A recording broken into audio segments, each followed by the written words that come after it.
जी, अस्सलाम वालेकुम। मैं हूँ डॉक्टर नाइला, कंसल्टेंट गायनेकोलॉजिस्ट और इन्फर्टिलिटी स्पेशलिस्ट गायनी सॉल्यूशन के फ़ोरम से आपकी इन्फॉर्मेशन, एजुकेशन और अवेयरनेस के लिए वक्तन वीडियो लेके आते रहते हैं।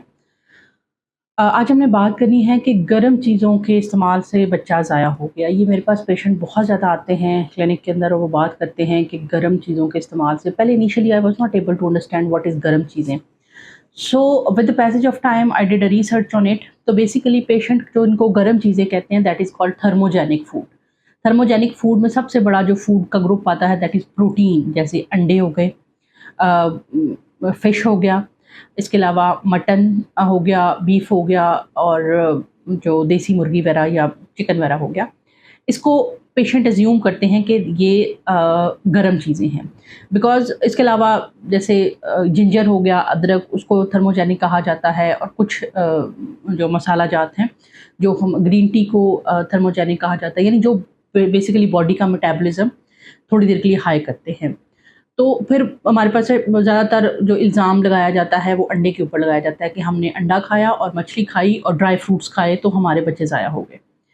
तो एक मैं अपने पेशेंट्स को ना इस फ़ोरम से ये बताना चाहती हूँ कि आप यकीन करें, हमारे पास हमने ये चीज़ देखी है अपनी प्रैक्टिस के अंदर।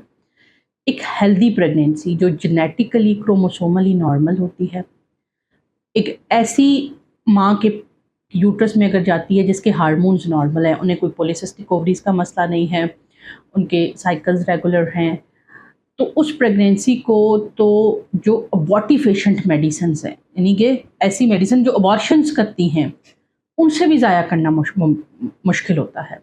हमारे पास कितने पेशेंट आते हैं, वो कहते हैं डॉक्टर साहब हमारे पास 4 बच्चे हैं, अब ये 5वाँ हो गया है तो हम तो नहीं इसको रखना चाहते, मैंने दवाइयाँ भी खा ली हैं और अब बच्चा ज़ाया नहीं हो रहा।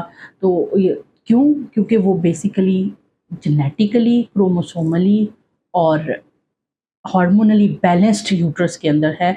उसको अबॉर्टिफिशिएंट दवाई ज़ाया नहीं कर पा रही, तो थर्मोजेनिक फूड, अंडे, फिश ने क्या करना है।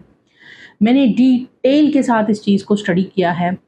जो थर्मोजेनिक फूड हैं, ये गर्म अशिया हैं जिनके अंदर कोई ग्रीन टी आ जाती है, जिसके अंदर अदरक चाय आ जाती है, जिसके अंदर अंडे आ जाते हैं, मछली आ जाती है, चाहे किसी किस्म की भी हो, जिसके अंदर गोश्त का इस्तेमाल है। इसकी कोई पॉज़िटिव एसोसिएशन नहीं है प्रेगनेंसी को ज़ाया करने के लिए। बल्कि प्रोटीन जो खुराक है वो ऐसी चीज़ है जो कि बॉडी को बहुत ज़रूरी है। उसकी वजह ये है कि आपके बॉडी का जो पिलर है, हड्डियों के बाद जो पट्टे हैं, वो बने ही प्रोटीन से होते हैं। अगर आप अपनी खुराक में से प्रोटीन कम कर देते हैं, तो आपके अंदर बहुत सारे जो हार्मोन्स के प्रॉब्लम शुरू हो जाते हैं और मोटापा आना शुरू हो जाता है। ज़ाहिर है जब पेरिफेरल फैट बढ़ेगी तो उससे आपके जो हार्मोन्स हैं वो इरेगुलर होना शुरू हो जाएँगे। इसी तरह से एक तो पेशेंट मेरे पास आए, उन्होंने कहा जी इसने खजूरें बहुत खाई हैं तो इसका जो है वो बच्चा ज़ाया हो गया है। अब जो कम से कम 2 फूड एसोसिएशन हैं जिनके लिए ट्रायल पॉज़िटिव आए हैं, वो है एक तो अ, कुछ ऑयल्स के ग्रुप हैं उनके साथ, दूसरा जो है वो पपीता हो गया या पपाया भी जिसको हम कहते हैं, वो भी कच्चे वाला पपीता। उसके बारे में ये है कि वो एसोसिएटेड है अबॉर्शंस के साथ, और एक पाइनएप्पल। इसके अलावा खुराक में किसी भी कोई भी चीज़ हो, चाहे वो प्रोटीन हो, चाहे वो थर्मोजेनिक फूड हो, जो है वो एसोसिएटेड नहीं है। अब बच्चा ज़ाया क्यों हो जाता है? या तो वो जेनेटिकली ही एबनॉर्मल होता है, बॉडी ही उसको सप्लाई नहीं दे रही होती है, या माँ का ब्लड गाढ़ा है किसी बीमारी की वजह से, प्रोटीन सीएस डेफिशिएंसी के अंदर, एप्ला सिंड्रोम के अंदर ब्लड से प्रॉपर बच्चे तक जा ही नहीं रहा, सर्कुलेशन ही नहीं हो रही है।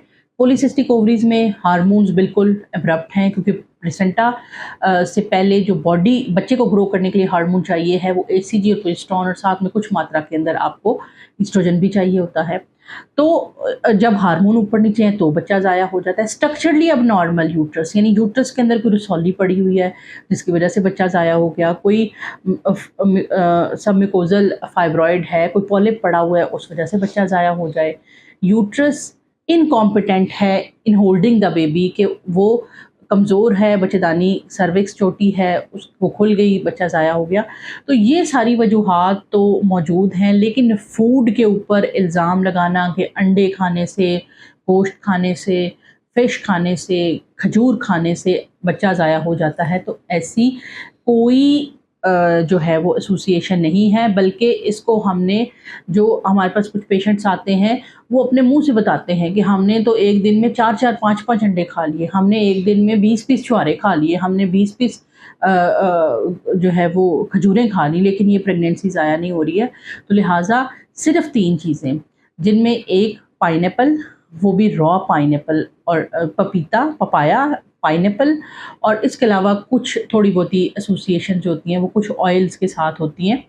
وہ بھی اکثر جو ڈلیوری کے ٹائم پہ دردیں سٹارٹ کروانے کے لیے آئل استعمال کیے جاتے ہیں، ان کے ساتھ ایسوسیشن ہے. باقی یہ جو ان چیزوں کے ساتھ کوئی ایسوسیشن نہیں ہے. ہم پریگنینسی کے اندر پروٹین ڈائٹ کو انکریج کرتے ہیں. جتنا آپ خوراک میں پروٹین رکھیں گے اتنا پریگنینسی کے آپ کی باڈی کے اوپر سائیڈ افیکٹس کم آئیں گے. ویٹ گین کم ہوگا، آپ کی لین باڈی میس جو ہے وہ کم ضائع ہوگا، اور آپ کا جو پریگنینسی میں اوور ویٹ گین کے ایشوز ہوتے ہیں وہ حل ہو جاتے ہیں. پریگنینسی کے اندر جو شوگر ہائی رہنے لگ جاتی ہے اس کے مسئلوں میں پروٹین ڈائٹ بہت ہیلپ فل ہے. تو اس کے اوپر بالکل بلیم نہ کریں. پریگننٹ عورت دن میں 1 یا 2 ایگ سیفلی لے سکتی ہے. چکن، فش، تمام جو تھرموجینک فوڈ ہیں وہ استعمال کر سکتے ہیں.